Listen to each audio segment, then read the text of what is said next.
Hi, Family Mingle.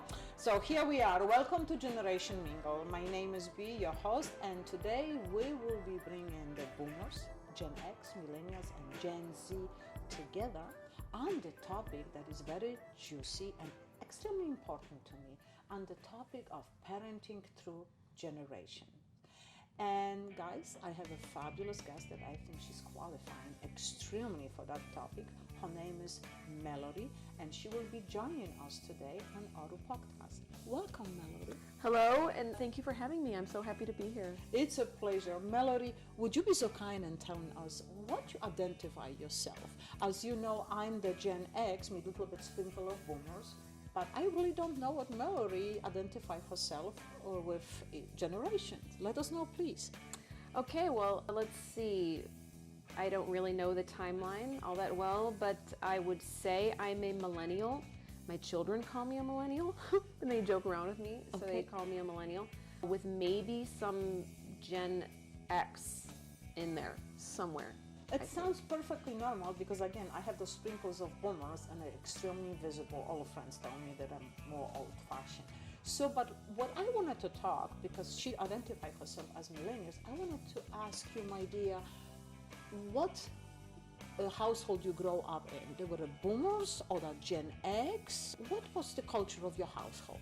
Okay, so like you said before, nothing's really black and white, so I think my dad was maybe more of a boomer. He was born in 1950, and then my mom was maybe more of a Gen X with some boomer. Maybe they were both predominantly one, and then maybe like you said, a sprinkle, a mixture of kind of some other traits and the other factors. So what's important for me right now, because your generation is different, of course, than mine, and specifically that I come in from Europe and my culture also is different, right? Please let me know, how was the style of parenting that you went through with your parents? What was like? So my mom was pretty strict with us, but she worked and my dad worked. So, after school, we just kind of came home and we were there until they came home from work. And they were very, it's kind of strange because my dad was a little bit more passive, I guess, with us. But, we were outside all the time as kids. We were never, it seems like I had a split household, so at my dad's, we were always outside with our friends. And, he was more, I'll see you later, come home whenever. So that's typical for me would be, again, boomers and Gen X, right? We spoke about this before on this podcast, that the latchkey was a kid like myself running with the key on my neck, coming from the school, opening the door, warm up the food, and responsible for everything on my own, right? That was my responsibility. And I think that our parents just hope, just like your parents, when they come back, that the house not gonna burn down. Right? Yeah, absolutely. So since, again, you're partially millennial, I have only one child. So can you let us know, because I know you qualify for that conversation today, how many children you guys have under your roof? Well, I have 3 myself, ages 14, 11, and 9. Yikes! And themselves, they're handfuls. And then my lovely husband has 3 from his previous relationship, and they are teenagers, but older teenagers. So they range from age 9 to 18. So definitely we can confirm Mallory is perfect qualified for this podcast topic. What's going to be really, really juicy. I cannot even imagine with 6 children on one weekend of different energy and bouncing situations, from music, probably love of sports. It must be insane. How do you function on the weekends? I don't sometimes. Sometimes it's, you have to remove yourself from everything, but it's a lot of, doctor's appointments, and there's a lot of sports, and there's a lot of this, and there's a lot of that, and things going on, and school events and all that jazz. So it's a lot of driving around. I'm a chauffeur a lot, I think, on the weekend, and a spectator a lot on the weekends too. So it's a typical busy family. So Since we get familiar that we have a wonderful guest, millennial, I want to read a letter because we need a little bit of her input. That letter has kind of an interesting statement that will probably hit very well with me as Gen X and with our guest Melody. So here we go. The letter is from Carol. She called herself a boomer, and she also released to us information that she was born in 1953. Dear Generation Mingle, I raised 3 kids in the 1980s, back when we didn't have sleep consultants or a parenting podcasts. We had coffee, common sense, and one neighbor who told us when our kids have been misbehaving. I worked full-time, packed lunches, and hoped that they would eat at least a half of them. We didn't have gentle parenting. We had you will eat or you will go hungry to bed. And you know what? My kids turned out fine, though they now tell me I wasn't emotionally available. Well, I tell them I was emotionally exhausted. That sounds familiar. I admire how today's parents talk about feelings, but sometimes I think all the over-analyzing makes things harder. Parenting was never easy, and I think never will be. We just don't have today then in 1980s hashtag for it. Sincerely, Carol, proud boomer mom who survived the non-helmet years. Well, there is something Melody, right? Are you relate to any of that? Were you talking about my parents? I feel exactly like that's how my parents thought of us as children. Okay. Because I was raised, born in the 80s. I was raised in the 80s and the 90s. And, they made food and we ate that food. And that was it. And my mom made, she made meatloaf a lot. I don't know if you know anything. And, and I hated it. I know about that. It was so awful. And I sat there, and I mean, everyone else, dishes were done. Everyone else they were doing their own thing, watching TV, and I'm sitting at the table because I hated it. And we didn't have options. She's like, this is what's for dinner, and that's it. I'm not making, 6 different things for you. Yeah, so that's very, very similar to how I feel my parents were.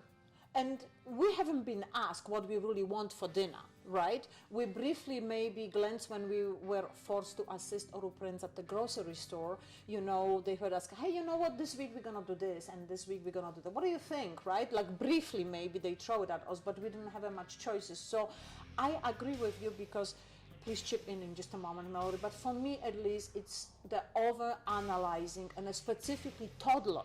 When someone asks a toddler, 2-year-old, would you like to have macaroni and cheese or a spaghetti sauce? Would you like to have something else with that? And that doesn't make any sense to me, even if they are 3, 4, or 5-year-old. I understand some options to display on the table, additionally salad or something else, and then they can choose, and not to force them if they really don't feel the texture is right or the taste is not right.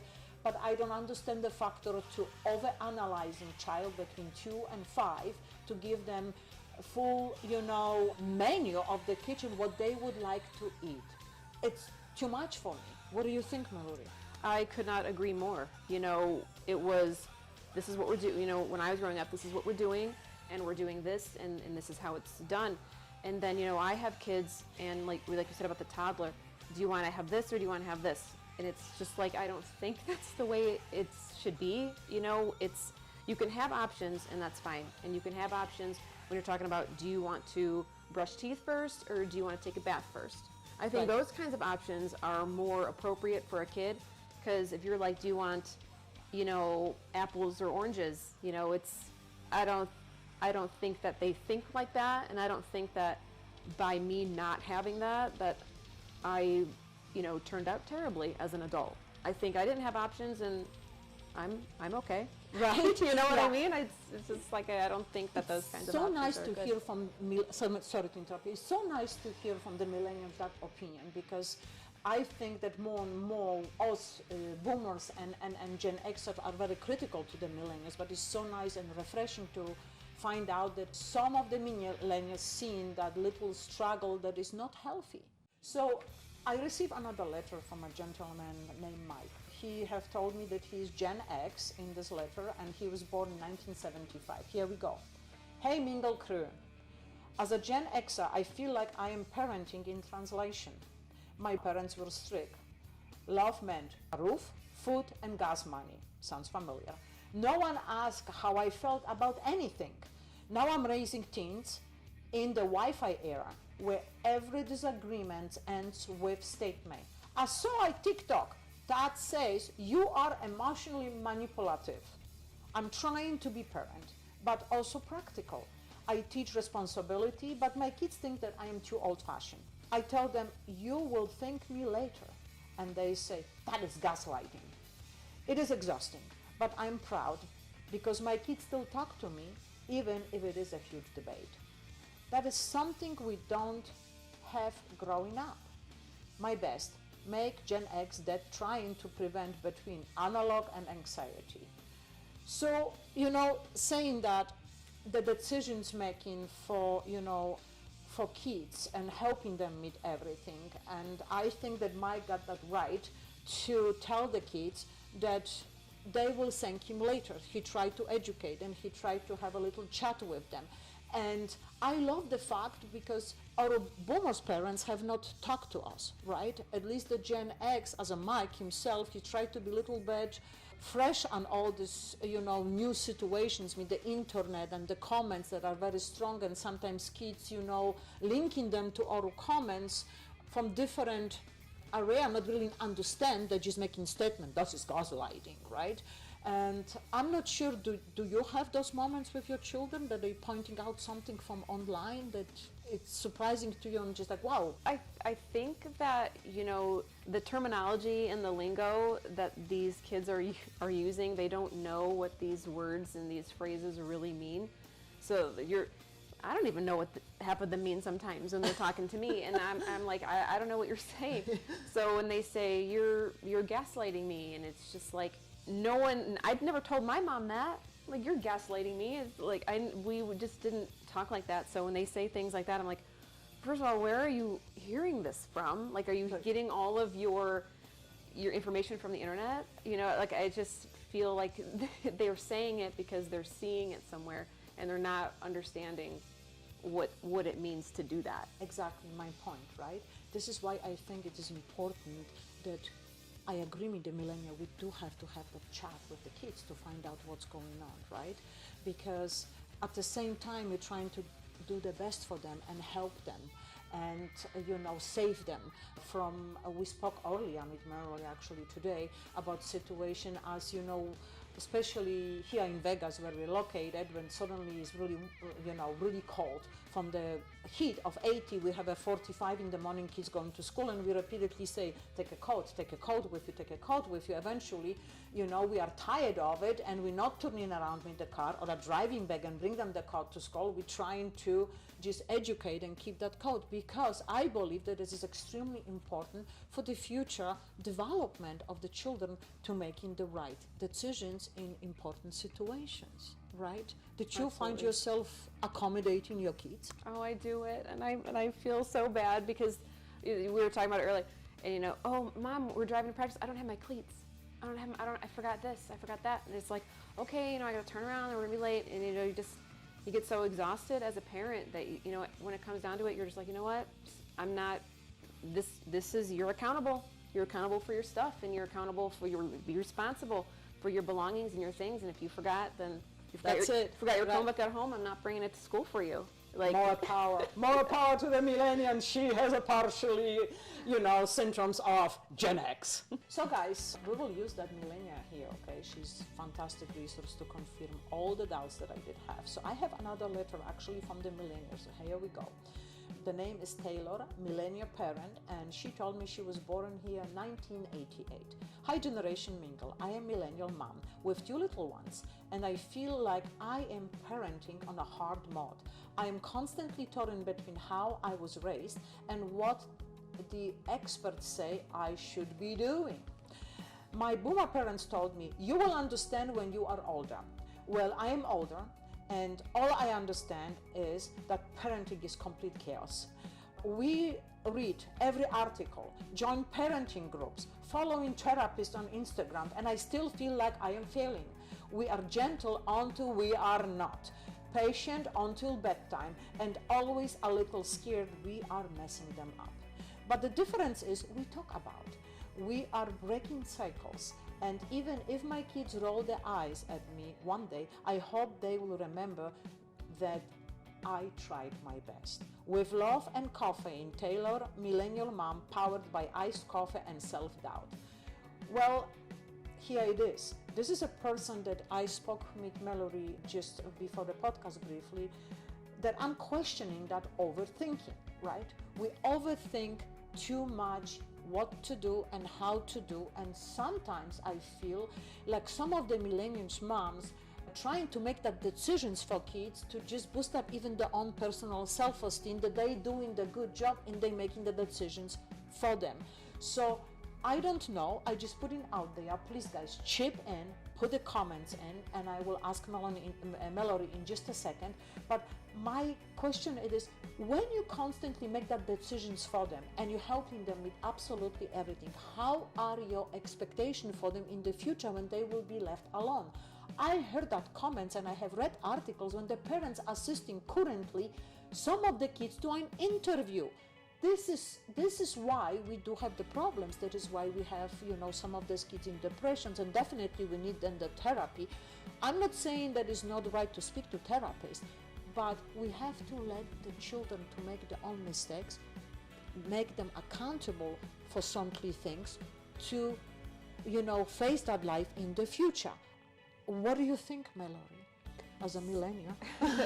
So what you said about, Taylor, and she has so much doubt, and, that old saying, keeping up with the Joneses. Right. I don't want to date myself there when I say that, but now it's keeping up with the Kardashians. Right. And it's right. like we have all this information coming in about, you need to be doing this, and you need to do this, and it's just information overload. Right. So it's very, stressful. As a parent, I have so much self-doubt, and is this interaction going to, carry with them into adulthood?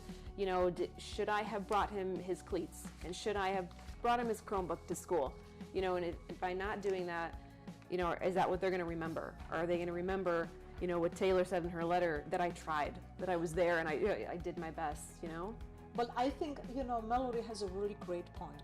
She remind them, she's asking them, but there is a point, right, when you need to stop to doing that, because they have to figure it on their own responsibility, because just like I'm saying, you're not going to work with someone that will remind you about things to do your job, right? The paycheck that you would receive is not participation paycheck. You will be rewarded for accomplishing some task in your profession. So I really don't find that very helpful, and Mallory is absolutely right. I wanted to thank you, Mallory, so much for stopping by, and thank you for sharing, some of your situations in your family matter. I absolutely respecting you correctly, and your lovely husband, 6 children under one roof, even once a week. It sounds overwhelming to me. So thank you so much. I wanted to, guys, again, my family generation mingle, guys, I wanted to remind you, when you have a minute this week, send that text to your parents, to your grandparents, or to your child. Call them, stop by, say hello, deliver flowers to the grandma. Keep in mind, they are your family, your generation, okay? So thank you again, Mallory, so much. Thank you for having me. We're looking forward to have you on different I would podcasts. love to. Yes, thank you. I would love to. So guys, no matter your generation, Boomer, Gen X, Millennials, or the Gen Z, may your Wi-Fi be strong, your music be loud, and your family arguments just entertaining, not too aggressive, just entertaining enough, okay? Until next time, keep mingle, guys.